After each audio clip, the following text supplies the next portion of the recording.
rice than base here. Aside the fact that yes, alcohol is being put into the scene as the reason why there is an accident, we already know that the basic and the root cause is the poor road infrastructure and the poor road networks that we already have been crying about. Well, I think it's not just what people put out there. There's a lot in an accident. If you see the pictures that you put out there, the picture shows that the car is standing at the corner there with the broken bonnet. What does it suggest? It suggests it was a head-on collision, coming face to face with the vehicle. Well, how will the vehicle come face to face with the, look at the front of the car? That's a head-on collision. They are coming from opposite directions. Why would that even happen? It will happen because they are very bad roads, if I tell there's any road. The roads are bad, first, they are narrow.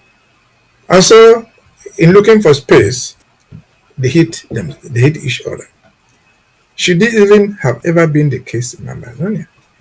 Those are two young children who have lost their lives in the prime. Should this ever have been the problem in Amazonia? We don't think it should ever be, especially Victoria. Why? Because Victoria is host to Sonora.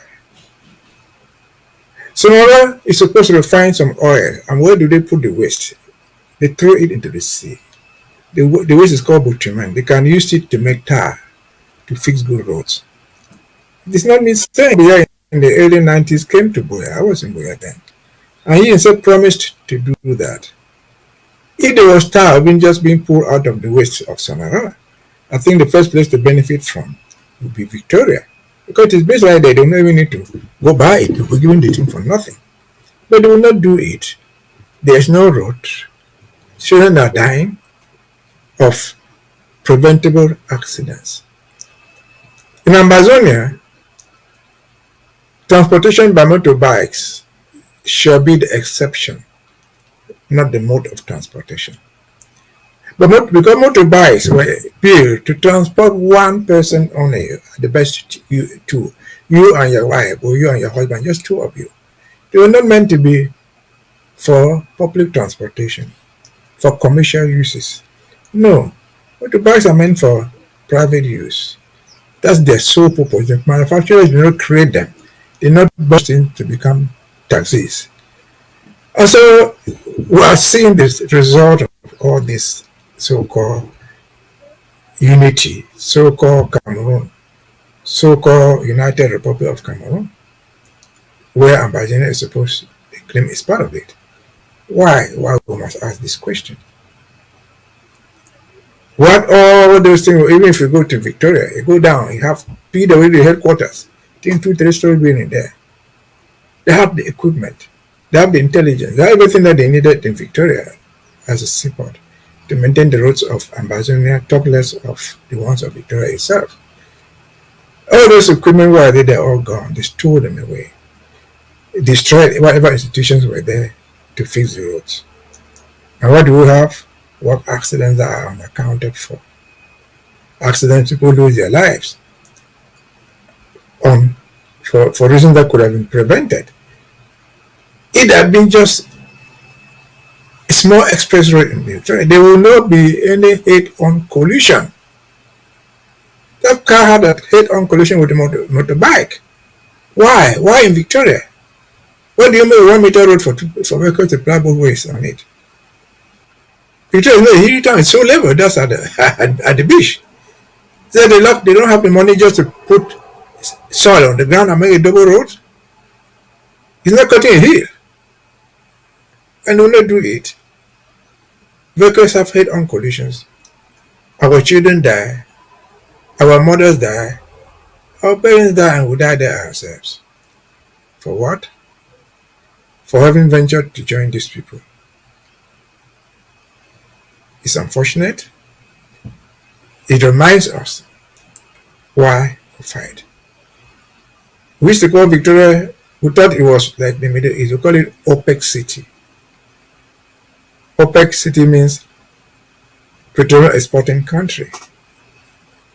But has anything ever happened in Victoria to reflect the fact that they are an oil producing city? They are an oil city where oil is being refined. Nothing. Rather, the money that has come out of it has been pumped to Douala. People have been installed to manage it, have been kept there by their masters. They have used the money, stolen the money by themselves, imposed their wives as financial secretaries and accountants, opened bank accounts abroad, and left nothing for Victoria, the producer of the oil and the gas. They left nothing for the people of Ndian, who are the people from where the product comes from. I want to ask a question sometimes not long ago. The director of so-called the oil company said the accounts of Sonora, of oil, money coming from Sonora, the accounts are only best known to the president and he, the manager of the product. They are his property. They are their property. And we need to remind them that whatever about accidents in Victoria because of bad roads, whereas the very money that comes from Victoria is used to hire private planes, private jets for the president's daughters and family. They will even turn on the road, they fly.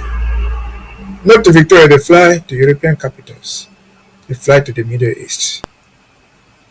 And our people in Victoria, our Ambazonians, are made to believe that this is where we belong. We have never belonged here. We don't belong here. And we hope we shall never belong here. Because enough is enough.